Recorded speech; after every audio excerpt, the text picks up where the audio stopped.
Welcome to the Occult London Podcast. This is a new podcast dedicated to exploring magic, mysticism and Kabbalah, as well as other topics. If you like the podcast, please write a review and rate us on iTunes or whatever platform you listen to this on, as it will really help us to get this message out there. Also, be sure to visit our website at occultlondon.co.uk. Thank you. In today's episode, we'll be continuing our discussion on the different signs of the Zodiac with an examination of the sign of Leo, which is represented by the lion, the king of the beasts. Leo is one of the most ancient of the signs and very important when it marked the solstice during the period of 4000 to 1850 BC. Some key dates relevant to Leo. So the astronomical solar conjunction is August the 10th to September the 15th. The Rashi's sidereal, August the 17th to September the 16th. And then the tropical calendar, July the 23rd to August the 23rd. It's the house of the sun, it's the element of fire, and this is a sign very much focused on ambition, on authority, fame, determination. The colours, obviously it's associated with the sun, is gold, yellow, orange, saffron, and incense that would work well with Leo would be things like, you know, very strong, kind of pungent, solar type scent. So things, frankincense would be a good one. Benzoin, olibanum as well. The angel of Leo is Verkiel, who is an angel that kind of looks after sort of big boldness, bravery, and, you know, expansion.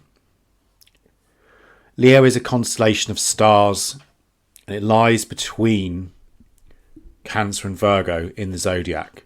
And depending on where you are on Earth, you'll see the constellations at different times of the year. So Leo can be seen in the spring in the Northern Hemisphere and fall in the Southern Hemisphere. It's got several different features. The brightest star in it is Regulus, which is one of the brightest stars in the whole sky. Also, every year in November, a stream of meteors appears for one day in the night sky that appear to come from the area of Leo, which are known as the Leonids. Although the origin of the connection with the lion symbolism can't really be ascertained 100%, legend suggests that it would have been during the time of Leo that rain and melting snow in the mountains of parts of Africa would have sent huge volumes of water down the River Nile, which would then hit Egypt around June, causing inundation and flooding of the plains around the river. And it's thought that possibly during this time the lions from the desert would come out to drink from the river, and so the legend was born, and the hottest time of the year was associated with the lion and the sun. The connection with the sun and lions is very close to the Egyptian goddess Sekhmet as well, who is a lion-headed goddess of war who was meant to have been responsible for crops failing in famine. And Sekhmet was very important in ancient Egypt. She was a very warlike goddess with the head of a lion. And if the crops failed, that it was believed that the goddess Sekhmet was displeased with the people of Egypt. But she also had two sides to her, much like a lion. So she's calm and royal and, you know, dignified in some stories and tales. But when she's angry, she transforms into the Eye of Ra, the sun, and becomes this extremely fierce war goddess, breathing fire and, you know, really radiating out that heat of the desert and that destruction. If you read some of the magical texts of the period, Sekhmet is very much characterized as a warlike entity. For example, from the Demotic magical papyrus of London, it is described as Sekhmet, the Great One, she who grasps every impious man, for annihilate him utterly. She is the pupil of the sun in the Ujat eye. On the subject of lions, some experts have also suggested that the Great Sphinx represents the body of Leo and the head of Virgo, because the sun passed through both of these signs when the Nile was in flood. However, I'm not too sure about that, to be fair. because, the imagery of the lion is very popular in lots of different cultures. So, for example, in Anatolian mythology, we've got the imagery of Sibyl riding a chariot drawn by lions. Also, Ishtar in Babylonia is connected with lions and is often depicted as riding on a lion with an 8-pointed star above her head. And it may be that it's in Babylonia that the origins of the lion skin belt in the Solomonic tradition come from. There's a really beautiful Akkadian hymn to Ishtar that mentions the lion as well. And I quote,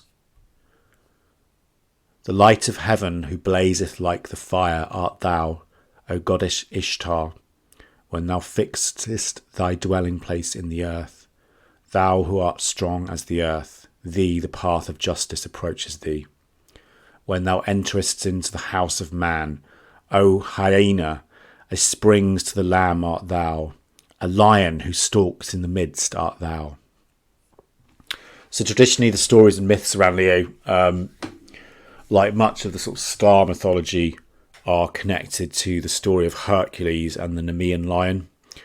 Basically, this story goes that Hercules was the son of the king of the gods Jupiter and mortal woman Alcmena, and Jupiter's wife Juno is quite angry and jealous of Jupiter's numerous love affairs, and so doesn't like Hercules. And she often is kind of trying to cause trouble in his life. When Hercules is 12, when Hercules grows up, he's told he must undertake 12 heroic, desperate undertakings, which are known as the 12 labours of Hercules. And the first labour, or the first task, was to go to the valley of Nemea and there kill the savage and fearless Nemean lion that was terrorising the community. And this is described by Hesiod in his Theogony as follows. "The Nemean lion, whom Hera, the queenly wife of Zeus, trained up and settled among the hills of Nemea, to be a plague to mankind. There he preyed upon the tribes of the indwelling people, and was as a king over Tritos and Epessas and Nemea. Nevertheless, the force of strong Hercules subdued him." This lion was meant to have magical properties because its skin was meant to not be able to be hurt by any weapons. So stone, iron, bronze bounced off his pelt, and Hercules is meant to have tried to kill the lion with arrows, but they again didn't work. They were bouncing off. Finally, Hercules wrestles the lion barehanded, and the story goes that because he had such great strength, he managed to get a grip around the lion's neck and strangle him to death. And in the process, the lion bites off Hercules' finger, which, is not too bad a wound considering you're fighting a lion with your bare hands. And after that, he's meant to have created a pelt from the skin. And from the skin, also he made a breastplate, and from the jaw, he makes a helmet. And the armour is basically what he wears for the rest of his labours. So it's got these magical properties. The constellation of Leo is said to commemorate really this battle, this combat between Hercules and that beast. Other aspects that are worth mentioning with regards to Leo is that the form has changed over time with different cultures. The stars of the constellation form a shape that looks a little bit like a sickle or a curved sword or a sabre. So in some cultures it's been known as gismes or curved weapon. Also in medieval Europe, the sickle would have just risen just before dawn at the time to bring in the harvest. So again, they had this kind of connection with that as well. The sign of Leo is also meant to rule over the countries of Armenia, Bithynia, Cappadocia, Macedon and Phrygia. And Leo is also the tribal sign of Judah, given to him by his father Jacob. And I quote from Genesis, Judah is a lion's whelp. From the prey, my son, you've gone up. He stooped down, he couched as a lion, and as a lioness, who dares rouse him up. Because of its royal connections, the lion has also been used in lots of different royal images and as a sign of power, bravery, authority. And it's probably for this reason that the lion's belt is known as being very important in some of the grimoire magical traditions as being a tool by which to command spirits. And this is obviously something that, you wouldn't try and get hold of now because it's illegal. But I'm just talking about this from a historical point of view. And this is something that Stephen Skinner's talked about as well in his book Magical Techniques and Implements Present in Greco-Egyptian Magical Papyri. And he writes the following: "This practice originally related to Sekhmet, but later it may simply have become part of the dress of the magician, designed to cower the spirits. The thinking being that any man who had mastered a lion, as he was wearing its skin, must truly be powerful, and so the belt of the lion skin would be like wearing a badge of courage. So it's likely that the lion, as a symbol of solar power, but it's also, physically dominant. So from that point of view, you can see that, from a magical perspective, it would be quite powerful from that in terms of dominant over the world, but also this kind of solar power, which kind of a rulership over the spirits of the earth and the unseen. Before we finish, I wanted to briefly talk a bit about some of the magical aspects. As we've seen, the energy and power of Leo is about the lion, it's about the sun gods. Amun-Ra, Horus, Sekhmet. It's a fiery sign. When the sun is in the sign of Leo, also we're in the middle of summer.